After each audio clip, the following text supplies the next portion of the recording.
ఆంధ్రప్రదేశ్లో ప్రత్యేక ఓటరు జాబితా సవరణ ప్రక్రియ రాజకీయంగా మరింత చర్చనీయాంశంగా మారింది. ఓటర్ల నమోదులో లోపాలు ఉన్నాయని ప్రతిపక్షాలు మాత్రమే కాదు, కూటమి పార్టీల నుంచి కూడా అభ్యంతరాలు వ్యక్తమవుతున్నాయి. ఏపీ రాష్ట్ర ప్రధాన ఎన్నికల అధికారిని కలిసి గడువు పొడిగించాలని, ఇంటింటి ధృవీకరణ విధానంలో మార్పులు చేయాలని రాజకీయ పార్టీలు కోరుతున్నాయి. మరోవైపు అధికార కూటమికి చెందిన కొందరు నేతలు చేసిన వ్యాఖ్యలు కొత్త రాజకీయ దుమారానికి దారితీశాయి. అసలు ప్రత్యేక సవరణలో ఎదురవుతున్న సమస్యలు ఏంటి? ప్రజల్లో ఎందుకు ఆందోళన నెలకొంది? ఎన్నికల సంఘం ముందున్న సవాళ్లు ఏంటి?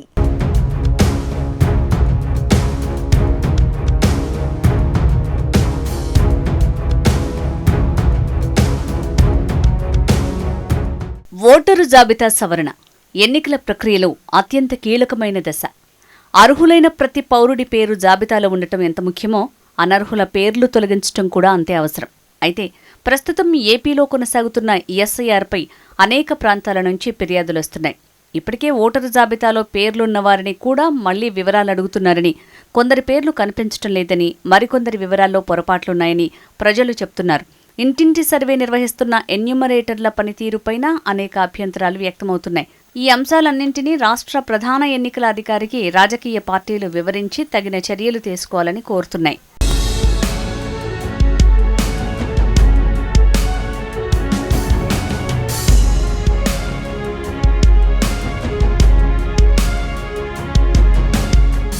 ప్రత్యేక సవరణకు ఇప్పటికే 10 రోజులు గడువు పొడిగించినా మరింతగా టైం ఇవ్వాలన్న డిమాండ్ బలంగా వినిపిస్తోంది. ముఖ్యంగా పట్టణ ప్రాంతాల్లో ఉద్యోగాల కోసం బయటికి వెళ్లిన వారు, విద్యార్థులు, వలస కార్మికులు, అలాగే దూర ప్రాంత గిరిజన గ్రామాల్లో నివసించే ప్రజలకు పూర్తి అవకాశం లభించలేదని రాజకీయ పార్టీలు పేర్కొంటున్నాయి. ఎన్యూమరేషన్ పూర్తి స్థాయిలో జరగలేదని, ప్రజలకు సరైన అవగాహన కల్పించకుండా ప్రక్రియ ముగిస్తే తర్వాత పెద్ద ఎత్తున అభ్యంతరాలొచ్చే అవకాశం ఉందని రాజకీయ విశ్లేషకులు అభిప్రాయపడుతున్నారు. అందుకే మరింత సమయం ఇవ్వాలని ఎన్నికల సంఘంపై ఒత్తిడి పెరుగుతోంది.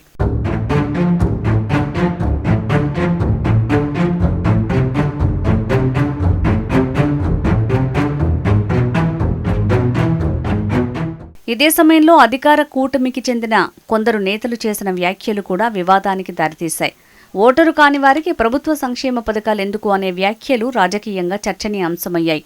ఓటరు నమోదు అనేది రాజ్యాంగం కల్పించిన ప్రజాస్వామ్య హక్కు కాగా, సంక్షేమ పథకాల అర్హత వేర్వేరు ప్రభుత్వ నిబంధనల ఆధారంగా నిర్ణయించబడుతుందని న్యాయ నిపుణులు గుర్తు చేస్తున్నారు. ఈ రెండు అంశాలను ఒకే కోణంలో చూడటం సరైందా అనే ప్రశ్నలు కూడా వినిపిస్తున్నాయి. ఓటరు జాబితా ప్రక్రియ కొనసాగుతున్న సమయంలో ఇలాంటి వ్యాఖ్యలు ప్రజల్లో మరింత గందరగోళానికి దారితీసే అవకాశం ఉందనే అభిప్రాయాలు వ్యక్తమవుతున్నాయి.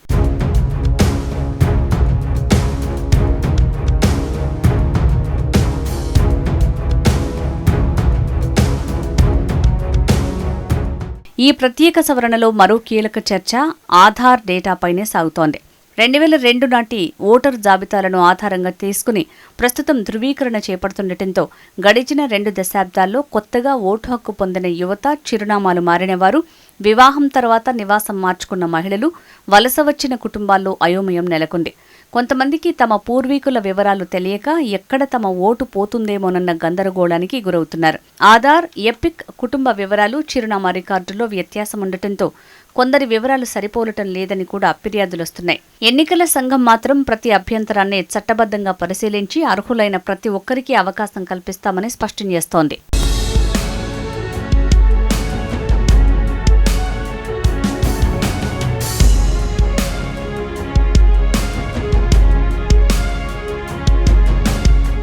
రాజకీయ పార్టీల ప్రధాన డిమాండ్ ఓటరు జాబితాలో ఒక్క అర్హుడి పేరు కూడా తప్పిపోకూడదు అన్నదే. ముందుగా జాబితాలోని లోపాలను పూర్తిగా సరిదిద్ది ప్రతి ఓటరుకి అభ్యంతరాలు తెలియజేసే అవకాశం కల్పించిన తర్వాతే తుది జాబితాను ప్రకటించాలని వారు కోరుతున్నారు.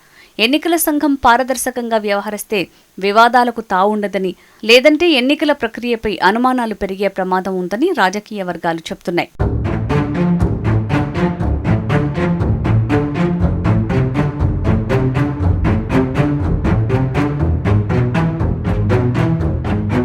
తాజాగా రాష్ట్ర ఎన్నికల ప్రధాన అధికారిని పలువురు రాజకీయ పార్టీల ప్రతినిధులు కలిసి గడువు పొడిగించి ఫీల్డ్ స్థాయి ధృవీకరణలో మార్పులు, మిస్సింగ్ ఓటర్లపై ప్రత్యేక డ్రైవ్, ఫారం సమర్పణకు మరింత అవకాశం కల్పించాలని విజ్ఞప్తి చేస్తున్నారు. ఈ అంశాలపై కేంద్ర ఎన్నికల సంఘం నిర్ణయం కోసం రాష్ట్ర యంత్రాంగం ఎదురుచూస్తోన్న నేపథ్యంలో 10 రోజుల పాటు పొడిగింపు అవకాశం ఇచ్చారు. కానీ మరికొన్ని రోజులు ఈ ప్రక్రియకు అవకాశం ఇస్తే బాగుంటుందన్న అభిప్రాయం పెద్ద ఎత్తున వ్యక్తమవుతున్న స్థానిక సంస్థల ఎన్నికల షెడ్యూల్కు ముందే తుది ఓటరు జాబితా సిద్ధం చేయాల్సి ఉండటంతో సమయపాలనతో పాటు పారదర్శకత కూడా ఎన్నికల సంఘానికి పెద్ద సవాల్గా మారింది. ఓటరు జాబితా అనేది కేవలం ఎన్నికల కోసం తయారయ్యే పత్రం మాత్రమే కాదు, ప్రజాస్వామ్య వ్యవస్థకు పునాది. అందుకే ప్రతి అర్హుడి ఓటు హక్కు భద్రంగా ఉండేలా చూడటం ఎన్నికల సంఘం రాజ్యాంగబద్ధ బాధ్యత.